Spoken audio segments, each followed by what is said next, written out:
So this is from Shantideva, The Way of the Bodhisattva, an example of the kind of profound commitment to compassion that exists within Tibetan Buddhist teachings, Buddhist teachings that came from India.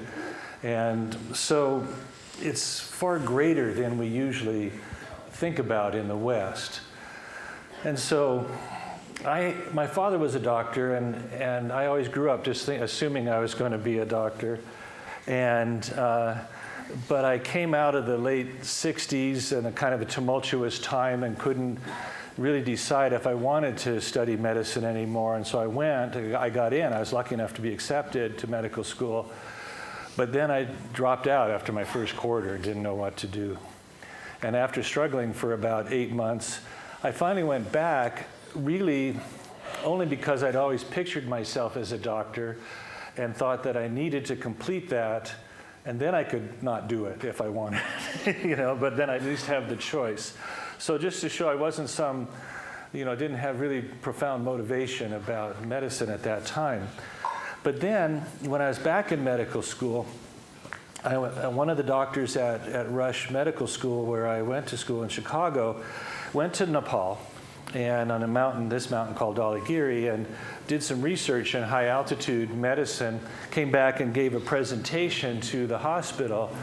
And I'm fairly certain that I was the only person in that room whose life was completely changed by that lecture. I go, wait, there's this disease that only happens at really high altitude, and you have to go there to study it.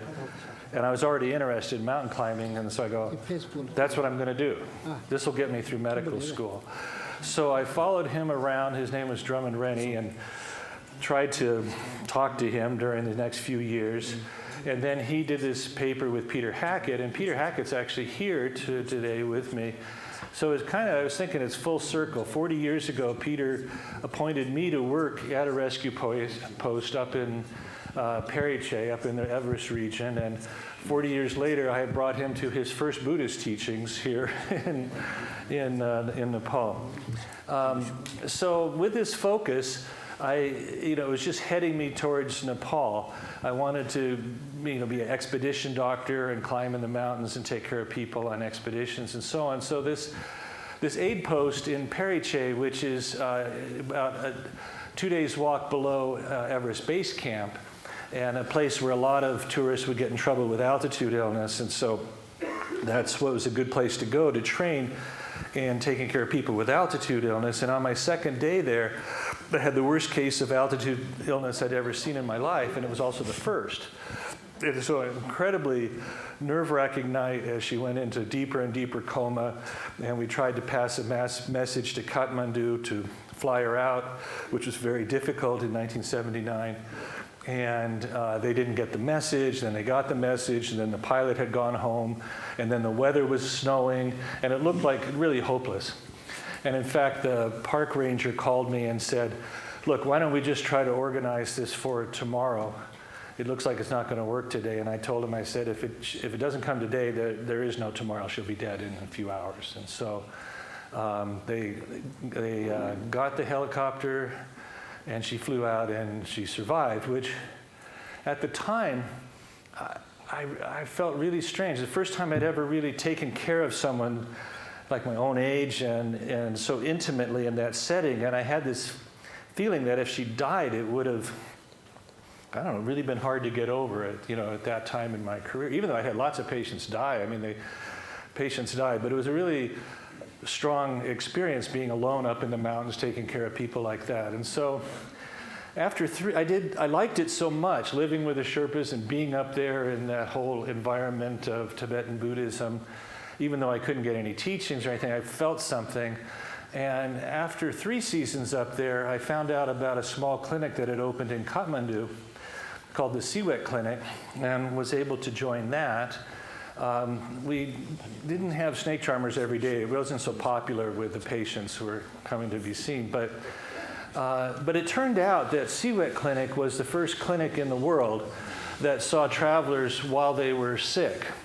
And in one place, so you could do research. So we pioneered the understanding of traveler's diarrhea, and probably most of you before you travel here have an antibiotic that you could take. We invented that system and how to diagnose and treat that and so on, and lots of other diseases, and became the most famous travel clinic in the world, really. We're better known outside of Nepal than in Nepal in a lot of ways, but we've published 60 papers on the research that we've done, and amazingly to me, that little clinic has produced 2 presidents of the International Society of Travel Medicine, which is the society for travel medicine in the world, with 2,000 members in 100 and something countries. And so actually Prativa Pandey, who is the current director, preceded me. She was elected president before I was, and then 6 years later I had that. So it was just the importance of what we had learned about taking care of travelers in Nepal. And then when I left, it was still an outpatient clinic, meaning that we didn't have hospital beds, and Prativa has built it into a hospital with intensive care and surgery and scanners and all kinds of stuff. So it's still going really strongly and taking care of a lot of people. But in my second year here, one of our receptionists lived near the monastery here and was often asked to ask me about sick monks and so on. And it's very difficult for a doctor to treat other people through a lay person. You don't get the right history and so on. And so then I finally just said to her, I said, why don't I go out there once a week and just see whoever's sick? Out there means here, actually. And I don't know where that came from, actually. I'd never been to the monastery. I didn't know who Chokyamima Rinpoche was. But I just thought it would be nice to volunteer something while I was working in Nepal.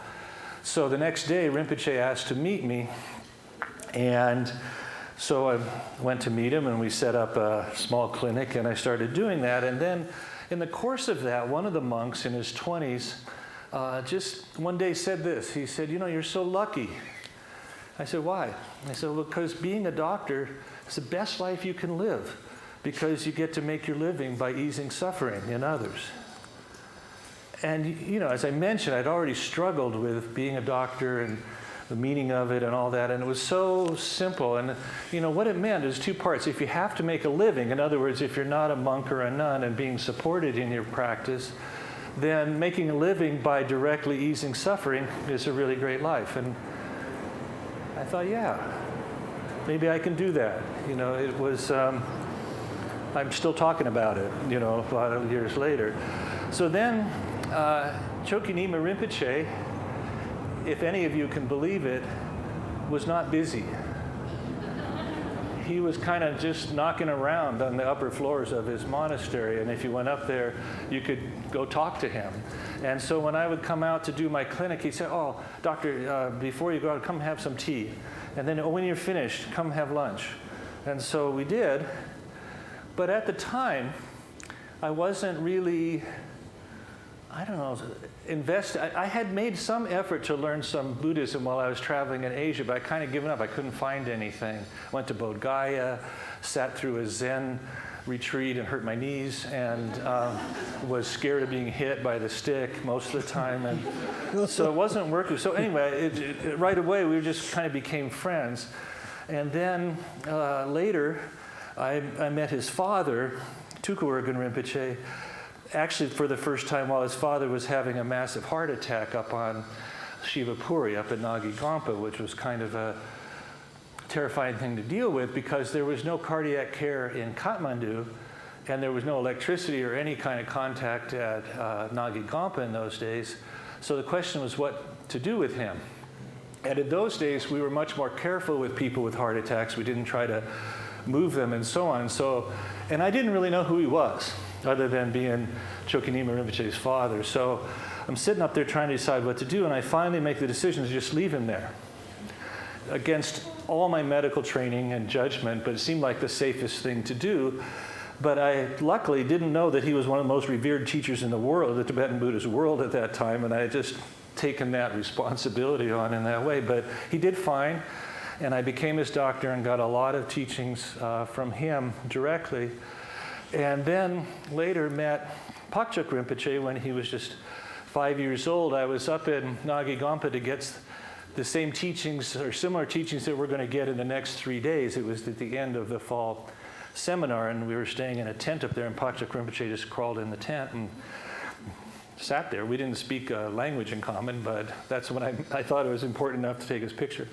And then later, he's been helping me with Medicine Compassion Project and taught 2 Medicine Compassion retreats and really gave me a really big boost. So just over a lot of years, this has taken place. So initially, when I was with Rinpoche, Chokinima Rinpoche, I wasn't thinking about compassion. My initial connection with him deepened when I was having problems with my romantic life, which had been a big struggle for me over and over again in my life. And then right after I met Rinpoche, I met this really attractive, really wonderful woman. And it would have been not so difficult. We got together, but she was engaged to be married in 6 weeks to someone else. And so, then then she left to sort that out, I thought, maybe. And, but it's kind of a long shot, you have to think. And so I went, the first questions I ever asked Rinpoche, personal questions, was about this. And so I didn't even know if it was appropriate. I mean, he's a monk. You know, can I talk to him about this stuff? I mean, it's just, and so I figured, well, he's, you know, knowledgeable person. And so I went to tell him this story. I met this woman, and we really kind of fell in love, but she's engaged to someone else. She went back. I haven't heard from her. I'm kind of going crazy. I don't know what to do. You know, I'm hoping she'll come back. And I didn't know what to expect that he would say, but it wasn't what he said, which is, he sat up and he goes, "Don't worry, she's coming back." And I go, "Do you know this kind of stuff?" And he actually said, "I don't know everything, but a few things I get a feeling. This case, I know she's coming back. You can just relax." Well, it seemed like just relaxing was out of the question, but so I walked away thinking, well, it's better he's saying that than something else, but you know, I mean, I didn't know what to do with that, except that, so then month went by, 2 months went by, 3 months went by, didn't hear from her.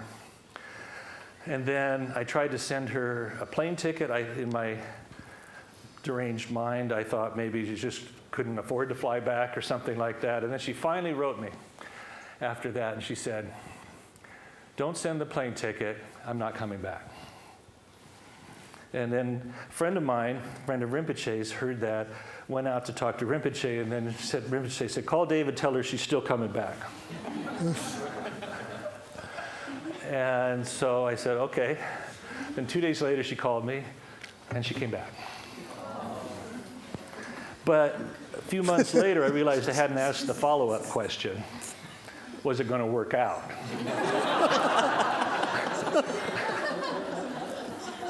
Well, it worked out in an amazing way, but not with her, you know. But it got me more seriously thinking about how I could deal with my own reliance on outside love and happiness and so on. So it was almost like a magical appearance of someone in my life and Rinpoche at the same time, and really changed things for me. And so, the compassion element turned out to be, for me, a byproduct of my other practice. So I asked Rinpoche how I could meditate, and I started practicing. I started going to teachings. And then I found, when I was with patients, that I was able to listen better. I was able to bring a persona into the room that allowed them to relax and open up more. And then I found that I could more often say what was the right thing to say to them. And then you find out so much in medicine that what brings people in isn't often what they're most upset about. You know, maybe they do have diarrhea, but their husband or wife or something is a problem, and a child or this or that, and they can talk about it. I got to a point where I just made sure I knew where the Kleenex was. You know, when I sat down with people, they're just crying, but it felt good. it felt like I was able to offer a kind of compassionate care. And as time went by, I began to believe in it more and more, and asking Rinpoche if it was ever possible that he could go to the U.S. He didn't have Dharma centers and things. He had traveled, but not very much. And he always said, yes, I think it would be good. So what my vision was to put on a conference. And I had put on travel medicine conferences, so I kind of knew how to do that. But this was different.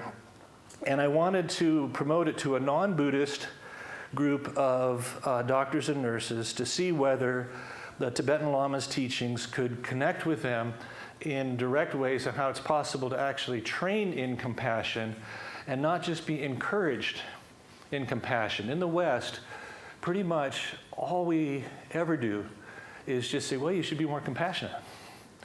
But in this case, it was a completely different approach. And I have to say that when we finally did it, I believe it was the first time in the history of Buddhism in the world that a Tibetan Lama came and taught to a non-Buddhist audience of professionals about the whole tradition of training in compassion and how it could be applied to their life and their work. And I think it really started from there.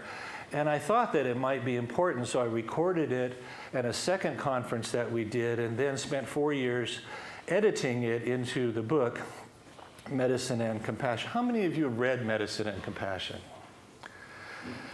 Well, some of you have a lot to look forward to. I think that it's underappreciated. I think some people think it's my book, but it's not. It's all teachings of Rinpoche, direct quotes.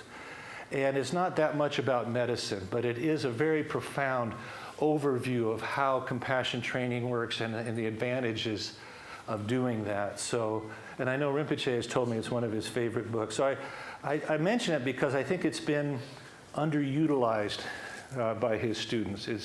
It's a really profound book about this subject. And so the reason I started with doctors, because I had access to them. I had a reputation and as a reliable person. And also doctors have a more direct need for compassion. Everyone needs compassion, but when people are sick and scared and stuff, there's a more immediate need. So I started with those people. And so the question was, would it work? Would he connect with these people? And it came down to the night before the conference started, and I dropped Rinpoche off where he was staying and drove home, and I go, well, 10 years, let's see if this works. Will they listen to a guy in robes who is being translated? Will they connect with this or not? And they did in an amazing way. Many were crying. They never gotten this kind of teachings on compassion from anybody. And so that's where it all started and got recorded in this book. But then I found out, having taught the book to numbers of people, chapter by chapter, that it's so profound that it may need some explanation. So I wrote this study guide when the second edition came out in 2015. And so I made it available on Kindle as like a $2.99 download. So I think it's worth looking at. It kind of carries the thread through, the parts that might, like dualistic thinking and non-conceptual compassion and so on.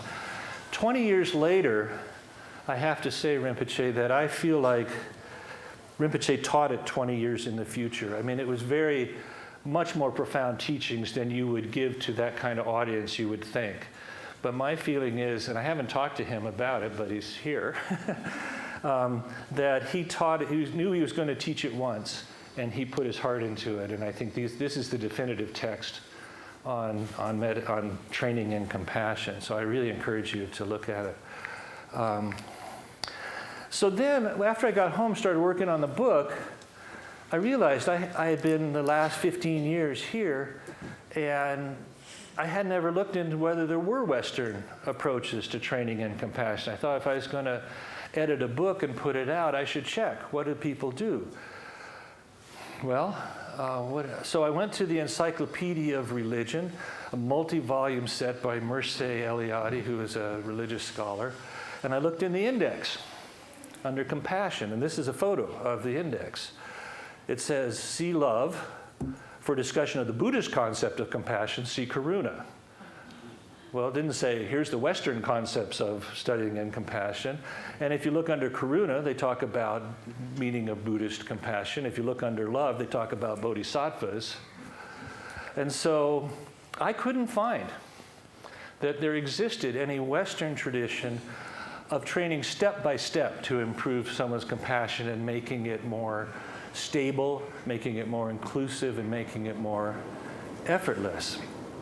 And so, and lately, with the COVID and everything, people talk about burnout so much and so on, that it's considered normal that compassion will harm you and that you have to stop and recover in some other way, by exercise, sleep, or vacation or something like that.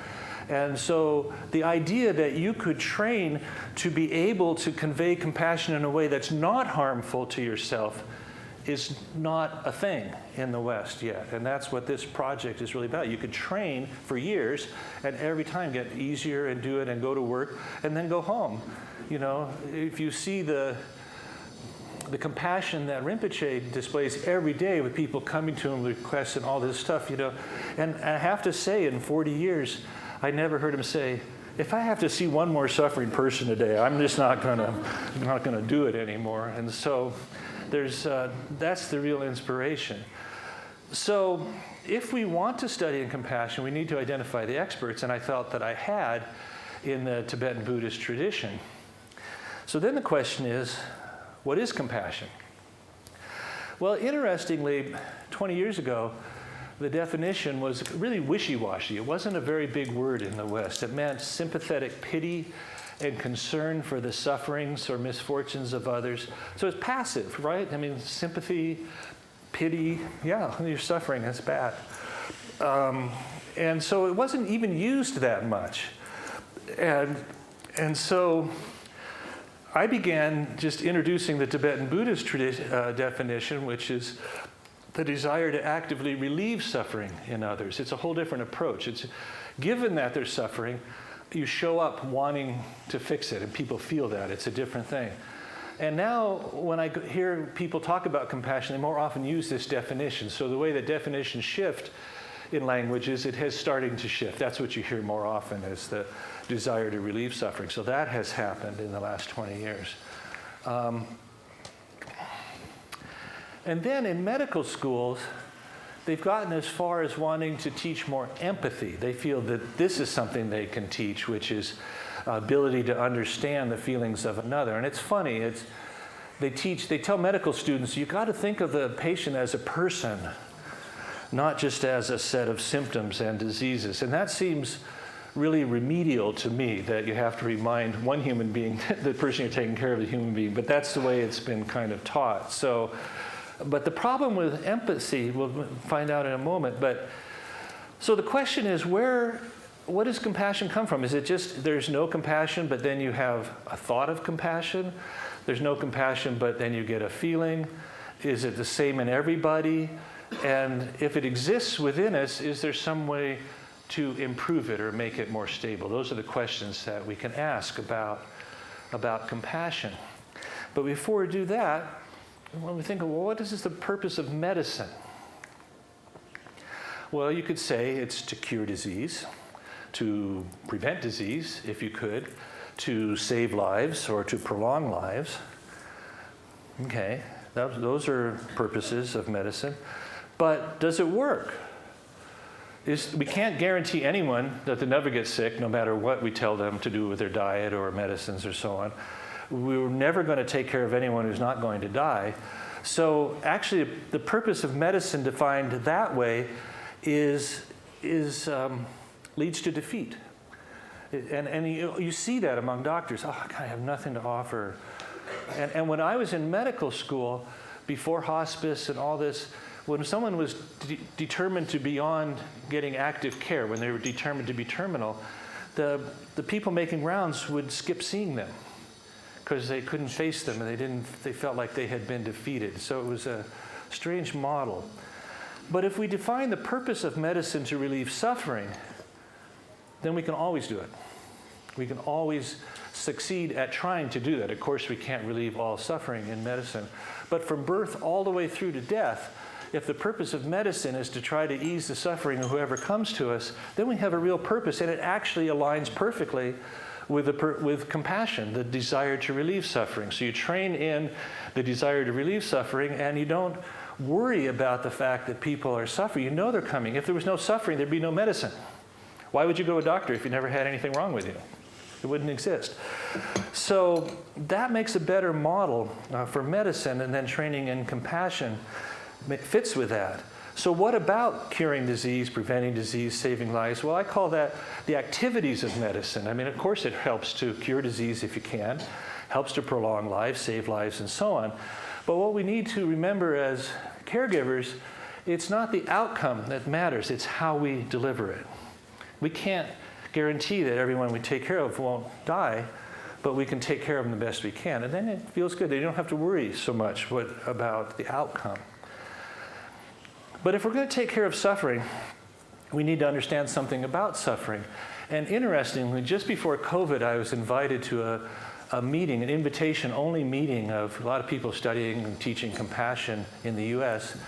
And the meeting went on for 3 days. I gave a short talk, but I finally, at the end, I said, we've been talking about compassion for 3 days. There hasn't been a single talk about suffering.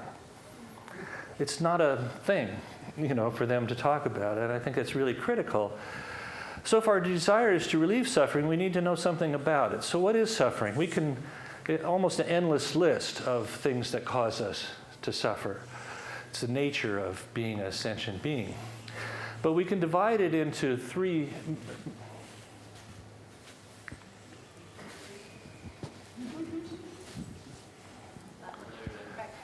Okay, we can go back to this one. 3 major types. They're just the regular suffering, the suffering upon suffering. This is something that's interesting, that just because you have one suffering doesn't mean that you can't have one right on top of it. You can't be a refugee and then have cancer, or you can't have a lot of things like that. And then the overall sense that everything's impermanent and nothing is stable and going to last creates a constant sense of hope and fear and suffering that people experience.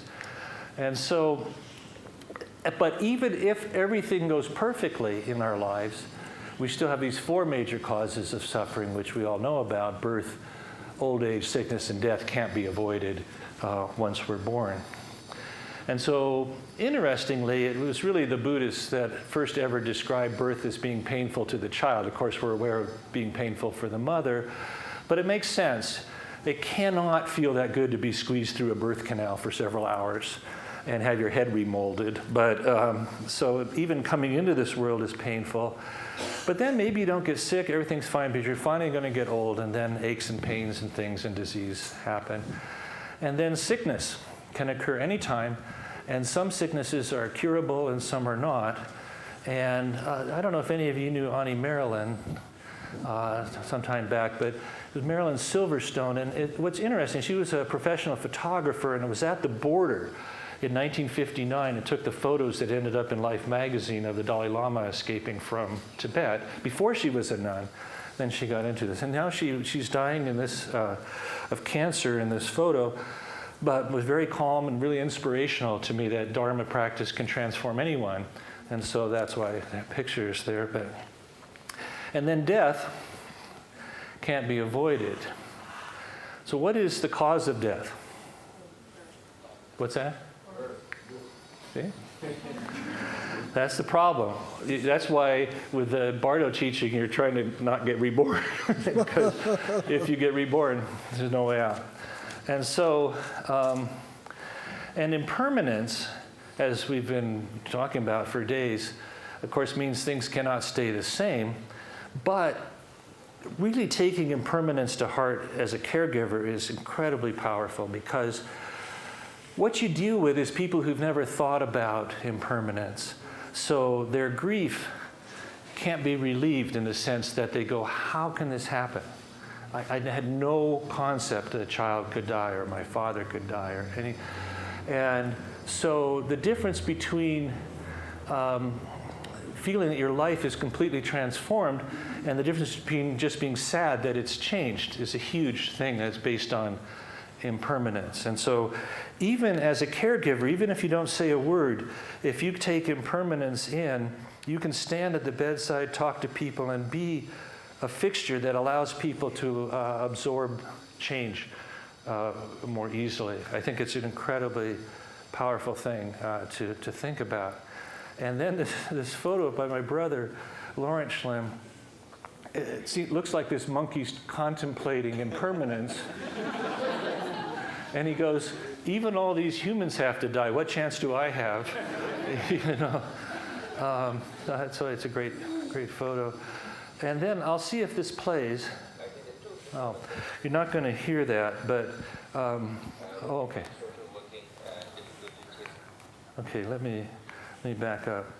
It's a very short clip, but very, very powerful. The speakers are here if you want to try to. Oh. When you do the social working and difficulty chasing people, doing work. And similarly, like what I do, all the Lama's job actually, Rinpoche's job, actually getting worse than before. Normal Rinpoche Lama's job is be a pillar or the rock or the mountain for the people who they go through pain. When they have insecurity, they want to go and become a security. And they want to get blessings, they want to get advice, they want to get guidelines, they want to share this kind of things. Were you able to hear that? Be the pillar for the people who go through pain. Well, of course, I immediately could relate to that because for 15 years, when I had a crisis, I would run to Chokanima Rinpoche or Tukurugin. But then you see all the other people lined up, whether it's visa or death or sick or whatever, people go. And so it's a vision of stability and dignity and compassion that we don't even usually talk about in the West. We talk about trying a little harder and so on. But to transform ourselves into something that stable that people can rely on is something that we can aspire to and achieve. And so just seeing it over and over and over again with this tireless cheerfulness of seeing all these people. But that's what he's doing. People are coming for blessing, for reassurance, and so on. So it's even usually we don't think of going that far, but it's very important that we do. So right now, as I was saying, in medical school, empathy is about as far as people understand to go. But then, of course, it's necessary. Compassion encompasses empathy. If you don't know that someone's suffering, you can't have that desire to relieve it. But is it sufficient? And then the question is it dangerous? Well, you Google it, there's a lot of articles about how harmful empathy is. But in fact, it kind of is. What Matthew Ricard called standalone empathy. So empathy without that desire to ease suffering, you're just taking in their suffering and sharing in it and don't know how to let go of it.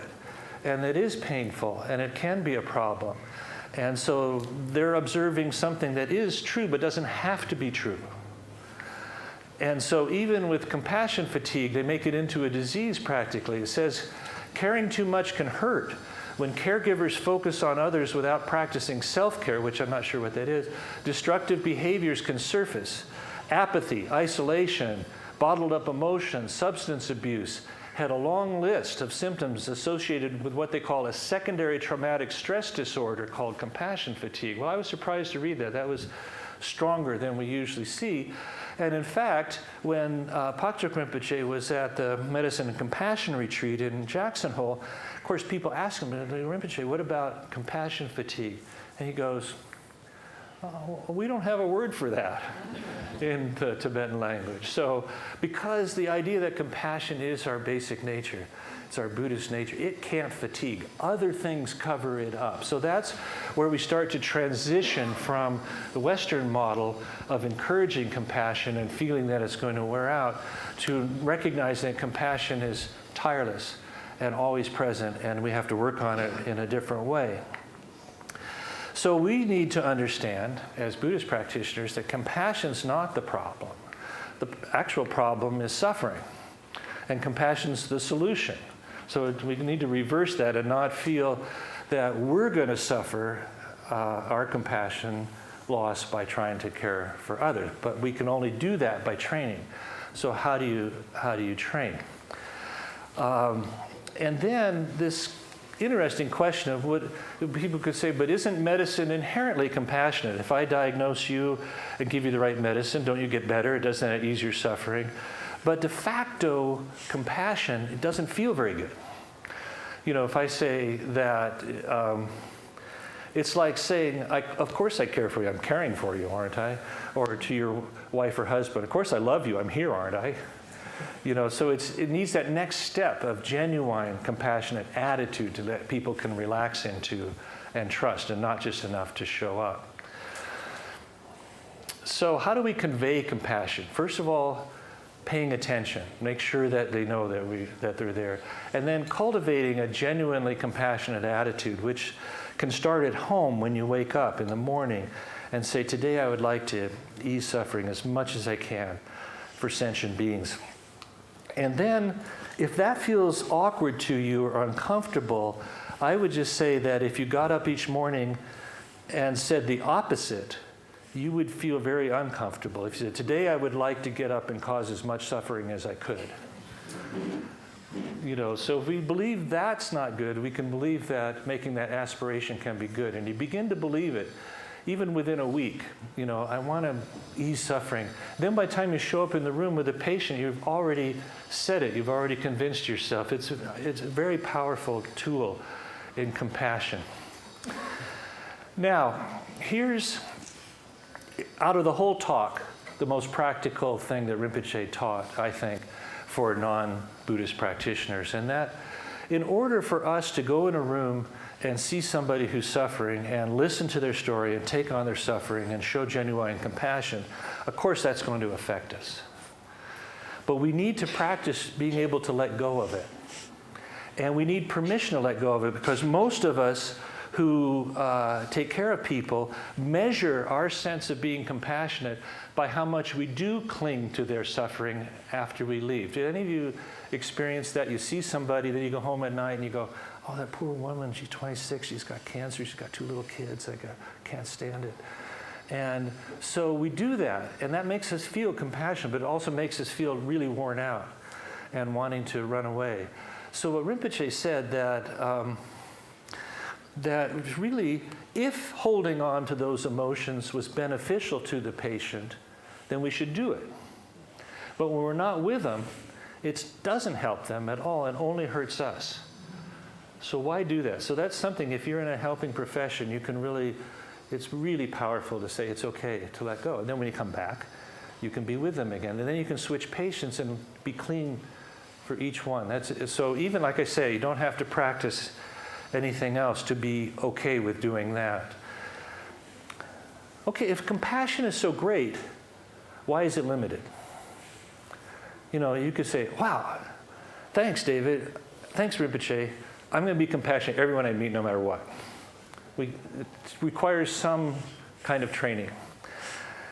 But whatever limits our compassion is in our own minds. So that's where we have to focus the training, is in our own minds. And how do we get better at anything that we do in life? We need to train. So when we talk about burnout, that's as if we have some finite amount of something that finally gets used up. But I began to think that our compassion, we treat it more like a rechargeable battery. So if you had a battery, a flashlight with a rechargeable battery, then you wouldn't walk around the hospital or wherever you're working with it on, just leaving it on, because you know it will wear out. And so then, since you don't leave it on all the time, then you're making choices. When do you turn it on? Who do you turn it on for? Who do you shine on? And then as you start to realize it's getting weaker, then you use it a little bit less. But finally, it has to be recharged. And then like a rechargeable battery, even if we're able to recharge it, it eventually becomes less able to hold a charge, and then our career starts to evaporate, since we can't do it anymore. So what do we do to recharge our battery? Any idea? What do? I travel for 4 months. You go on holiday.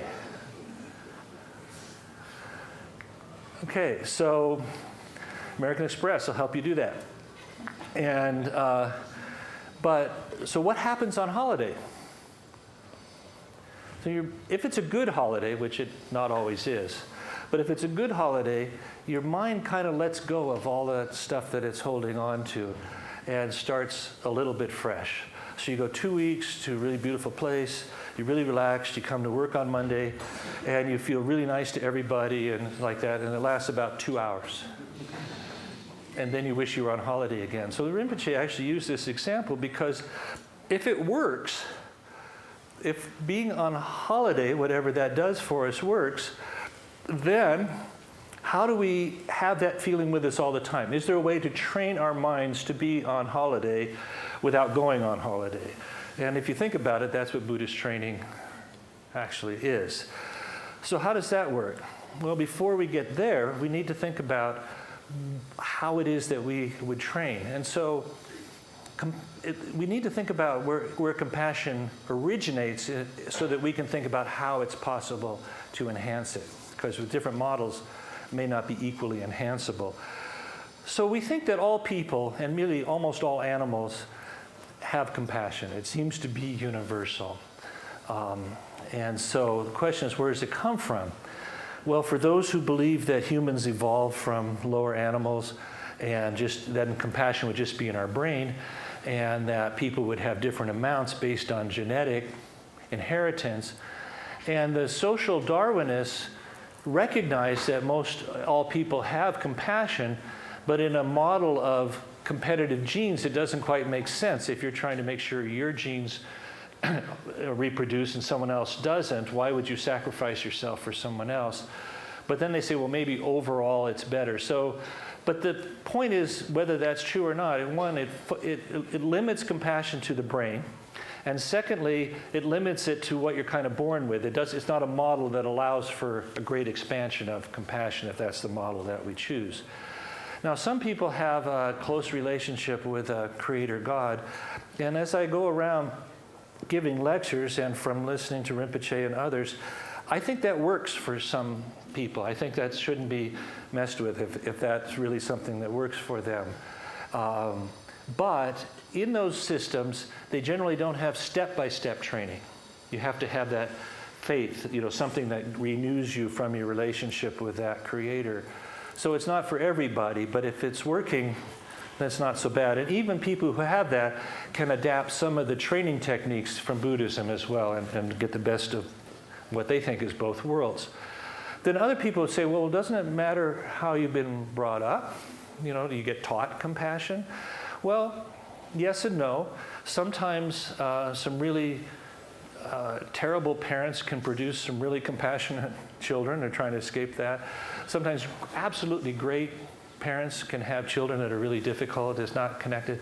And also, what does that mean? Once you're brought up, what further upbringing would you do to expand your compassion in that model? So then we can go to the Buddhist model in which we say that compassion is just an intrinsic part of our consciousness. It's just there. It's what our consciousness is when it's not being covered up by habitual tendencies. So if we go with that model, there's almost infinite expansion possible, as we know, because we've been getting these teachings. So in Buddhism, you talk about two types of compassion. Conceptual compassion, which most of us understand, and non-conceptual compassion, which is a little harder to understand. So conceptual compassion is the kind we're familiar with. It's what we've been talking about up till now. It requires a specific person or event. You have to muster a specific response with a conscious effort. This is a Tibetan refugee, a bad frostbite coming across the Himalayas years ago. And it has the qualities of feeling limited and needing to be recharged by not doing what you're doing.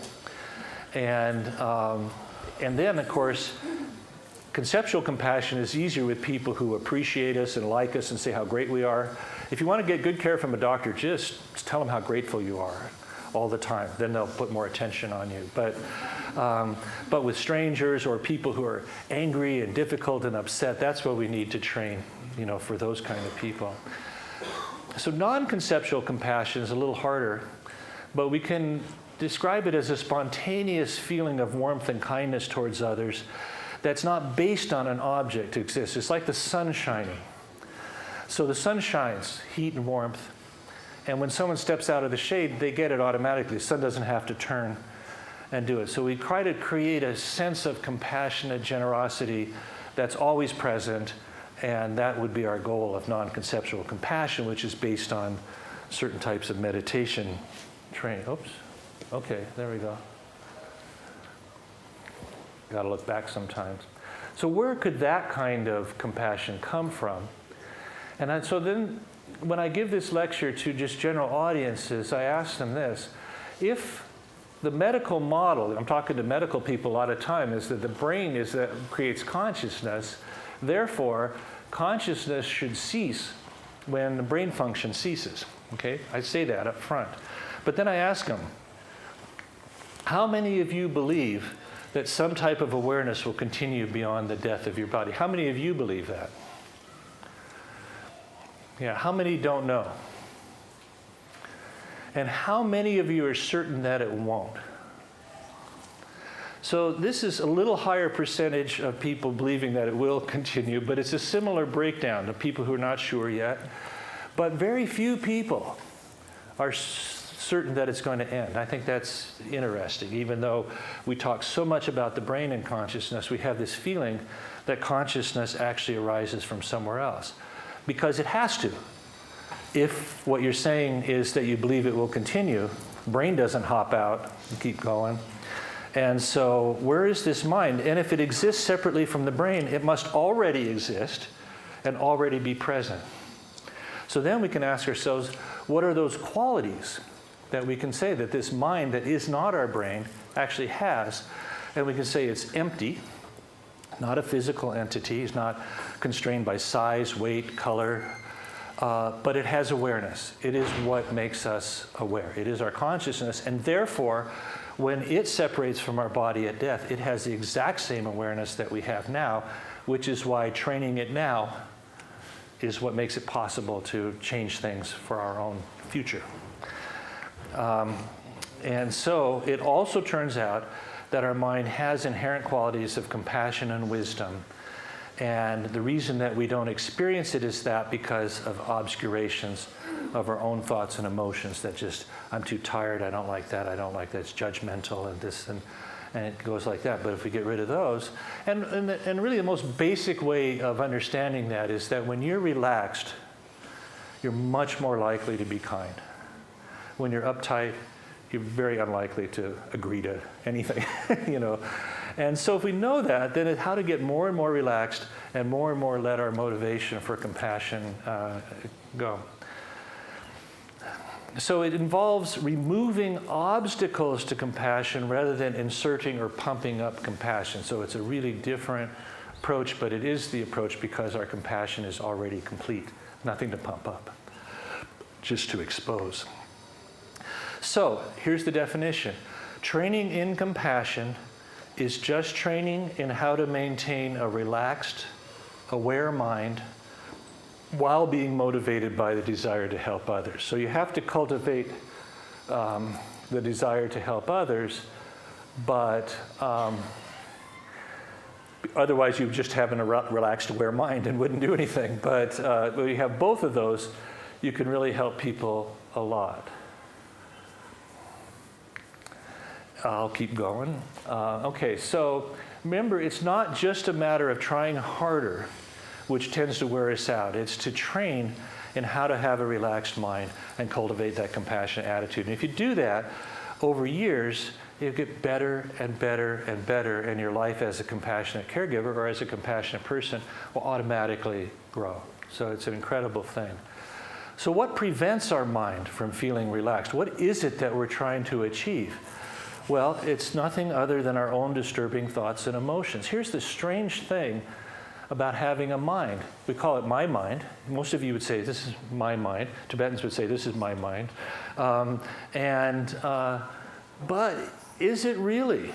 Most of us spend our entire lives just waiting to find out how we're going to feel next. You don't have any confidence. 5 minutes from now, a phone could ring, or this or happen, or you get disappointed, or somebody. We talk about taming our mind. It's really important. We don't have any control, and we need to if we're going to do what we relaxed.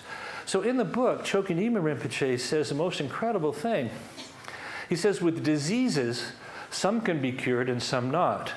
However, feeling emotionally ill at ease can always be cured if we know the right methods and apply them intelligently. What a sweeping statement about our mind. Diseases, physically, sometimes we can fix it, sometimes not, but our own mind, completely. Well, yes, that's enlightened state. So that's what that's what we're going for. But so the question is, what's the right method, and how do we apply them? So the problem is thoughts. If thoughts are the problem, then learning to look at our thoughts is the start of the solution. And how do we do that? Well, this incredible quote by Dilgo Khyentse Rinpoche. So when a rainbow appears vividly in the sky, you can see its beautiful colors. Yet you could not wear it as clothing or put it on as an ornament. It arises through the conjunction of various factors, but there's nothing about it that can be grasped. Now he's talking about a rainbow. It looks very vivid, very real. It's right there, but you know that you can't get your hand on it, yet it's there.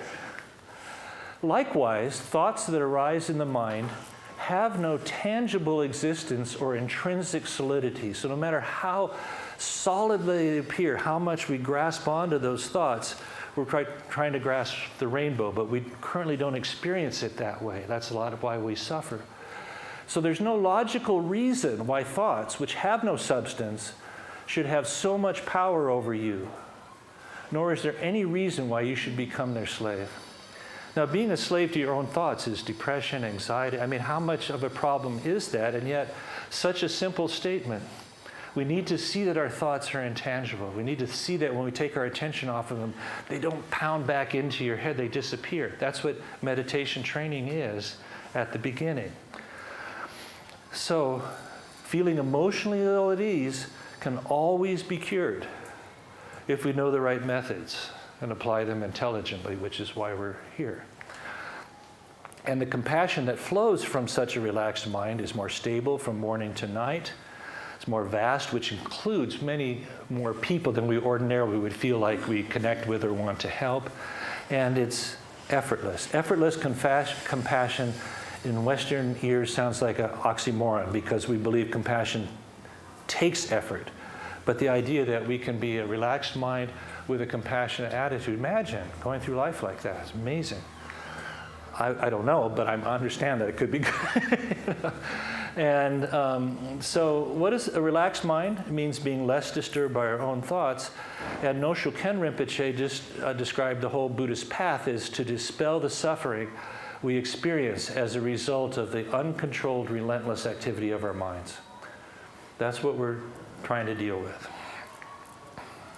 So meditation is a technique that initially trains you to look at your own thoughts and practice letting go of them. And I think this is what's so critical in this day and age when meditation has become an almost meaningless term, where you put headphones in and sit and try to relax for a minute. So I've begun to call it meditation with a purpose.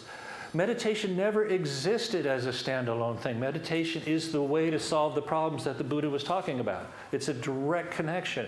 You can't just say, well, meditate, everything will get better, your blood pressure will go down, you'll be better at work. You'll still die in fear and terror, and suffer. So it's really important that we start connecting meditation with the tradition that generated. I think we can't let that go. I think it's a really key point, and Rinpoche agrees with me on that. So when we do get our mind relaxed, then we don't have to do anything. We have to cultivate the desire to help others, but then the compassion arises more naturally.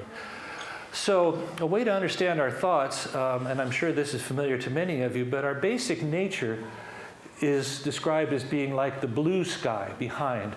And our thoughts are like these clouds that appear in the sky, but those clouds are not damaging the blue sky behind. It has no effect on it at all. Our basic nature is unchanged by the presence of clouds, but clouds can make it so that we can't see our basic nature. And a lot of us experience our mind something like this, and then we don't see any way out, and that's painful. But as we gradually, whenever I just flash the slide up, I go, one little thought. And then eventually, after the next 3 days, we'll be like this. And what is that like? To be aware but empty, like the blue sky. Such an incredible possibility. And so you got to meditate in the right way. There's a little fly there that has her attention, but as Chokanima Rinpoche says, the purpose of meditation is to eliminate negative traits in our mind and to promote our natural good qualities. We don't need to be hard on ourselves. After all, we're practicing to learn how to be completely relaxed. The more we train, the simpler it gets. So you can't use tension to practice how to be relaxed, is the point. And then Pakchok Rinpoche reinforces that the whole purpose of meditation is to see the nature of mind which is peaceful, compassionate, pure, free of all concepts. Always remind yourself that a mind filled with judgment, comparison, expectation, hope, and fear cannot see its true nature. So that's what we eliminate those, true nature automatically appears. Remember, training in compassion is just training in how to maintain a relaxed, aware mind while being motivated by the desire to help others. That's compassion. That's what you can do. And it takes time, but it gets better and better, and your life gets easier, people nicer to you, you're nicer to other people. And so when you train in the right way, compassion becomes more stable, takes less effort. And then, interestingly, it culminates in exactly the same place. As Dilgo Khyentse Rinpoche said, in an absolute sense, compassion is the awakened nature of the mind. So you could feel that you're training in compassion your whole life. You could feel that you're just training in meditation, but they will meet. There's no way to get beyond that. It's like to me, it's like parallel lines meet in infinity. So however you train. But I feel that using compassion as a motivator to undergo Buddhist training and Dharma gives you a leg up, because compassion is the awakened nature of our mind. So a lot of people come to Dharma because of their own personal suffering, and then as they start to get a little more control, the lamas will say, everyone else is suffering just like you need to include that. But if you come to it with this feeling, I'm trying to help everyone with their suffering, they go, yeah, well, you can only really do that if you're able to overcome your own suffering. So there's two paths, but I feel that the compassionate gate to Dharma is an important and easier, in some ways, entry point. So that's my talk, a few resources. So last year, the Samye Institute, Pakchok Rinpoche's online teaching thing, asked me to create a 7 or 8 part course in training and compassion. So this lecture, but expanded with a lot more detail in between, but about 30, 40 minutes with slides just like this online. You pay for it once and it's good, forever. And it's got some videos and other stuff with that. So if you really want to just work through this again, I think it's very digestible. If you felt this was digestible, if this doesn't appeal to you, you're not going to like that. And then from we taped all of the medicine and compassion retreats and edited them last year during COVID into 52 videos that we released once a week. Now they're all out on Vimeo, and they're 5 to 15 minutes or so, like that one of Pakchok Rinpoche that I showed. So they're grouped together by topic, but you can watch them in kind of any order. I would highly recommend starting with "You Are the Love," Pakchok Rinpoche's video. That was the start of it that I showed you. But he goes on, it's pretty funny, talk about a lot of stuff, but mainly pointing to the fact that you don't need self-compassion, you are compassion. It's a very inspiring video. And don't forget these resources, the things that you can really really study. And then out there, my book, which is the story about how I really learned this stuff and met Lama. And I just want to say, I know it's a little bit long and late. One little story about the title of this book.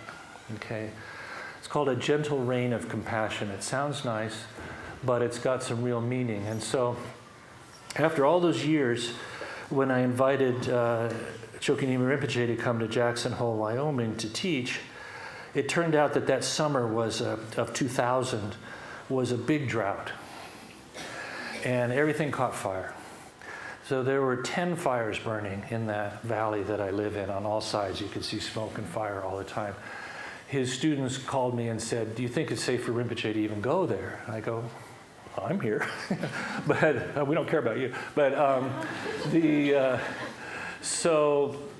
but it was not just there. It was all up into Montana and Idaho and Washington. And just before he arrived, the firefighters said, "You know, there's way too many fires. We're not going to get them out. It's not till the winter snows come." And this was August that the fires are going to get out. You know, so it really was a bad situation. And so the day that Rinpoche flew in, it started raining. The very day. And of course, I had a selfish thought. I thought, "Oh God, I finally get him here and it's raining." But then I thought, wait, this is a good thing.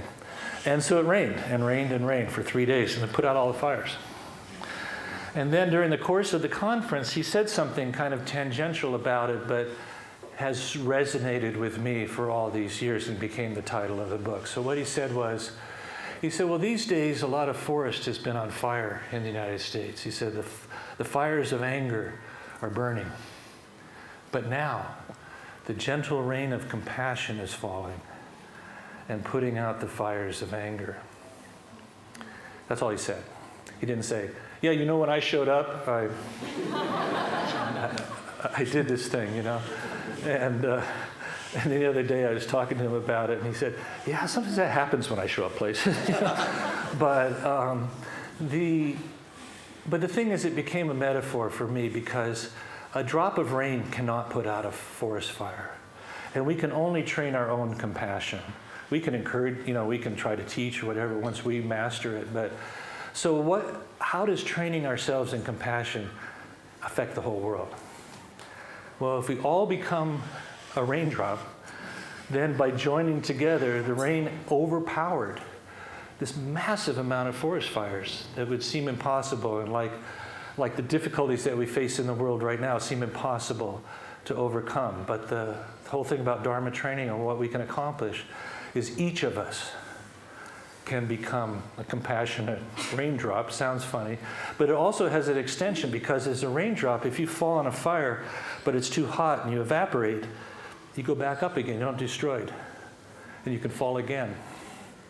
And so you set yourself on this path of compassion on an endless cycle until you achieve enlightenment. Then your compassion really can be of benefit. So training in compassion is everything.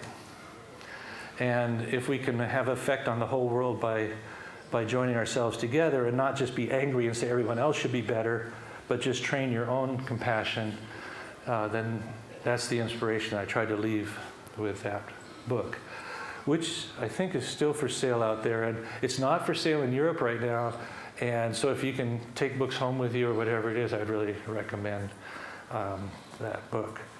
So thank you. Thank you, Rinpoche, for asking me.